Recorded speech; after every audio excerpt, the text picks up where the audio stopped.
حالات آئیں گے، اچھے پہ بھی آئیں گے، برے پہ بھی آئیں گے، دین پہ چل کے بھی آئیں گے، کبھی تو دین پہ چل کے زیادہ آئیں گے۔ بہت سارے لوگ بولتے ہیں پہلے اچھا تھا، نماز نہیں پڑھتا تھا، روزے نہیں رکھتا تھا، قرآن سال میں کبھی پڑھ لیا، شوق آیا تو کسی کی قرآن خوانی میں پھنس گیا تو پڑھ لیتا تھا، اب جب سے دین پر آیا ہوں کیا معلوم کیوں تکلیف ایک کے بعد ایک آ رہی، جب سے میں نے شرک چھوڑا، جب سے بدعتیں چھوڑی، مصیبت ہی آ رہی، سمجھ میں نہیں آ رہا ایسا کیوں، اللہ کیوں کرتا اپنے ساتھ ایسا؟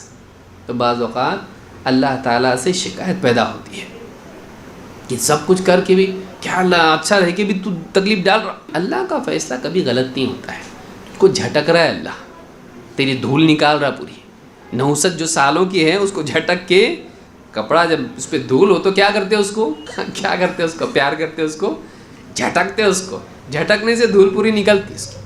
تو اللہ رب العالمین بھی بعض اوقات بندے جب دین کی طرف آتے ہیں پچھلے پوری گھان کی گندگی ان کی پوری نکال دیتا اللہ۔ تکلیفیں آتی ہیں، ان تکلیفوں سے کیا ہوتا ہے، نکلتا۔ آپ سونا ہے، سونے کو اگر آپ کو کچرا نکالنے تو کیا کریں گے، اس کو فریج میں رکھیں گے، ہاں کیا کرتے ہیں، آگ میں ڈالتے اس کو۔ اب سونا بولے میں آگ، سونا رہے گی تم میرے کو ایسا کر رہے تکلیف دے رہے، مجھ کو تو عزت سے رکھنا چاہیے، لیکن وہ جانتا ہے سونا اس کو آگ میں ڈالیں گے اس کی بھلائی ہے، اس کا کچرا نکلے گا، اس کا کچرا صاف ہوگا، تھوڑی آگ کی تکلیف ہے لیکن آگ کی تکلیف سے گزر کے کیا ہوگا، یہ ایک دم کھرا سونا بنے گا۔ تو تکلیفیں آئیں گی، آپ کا ذہنی زاویہ کیسا ہے اس پر ڈپینڈ کرتا ہے کہ حالات آپ کو کیا بنائیں گے۔ میری بات یاد رکھیں۔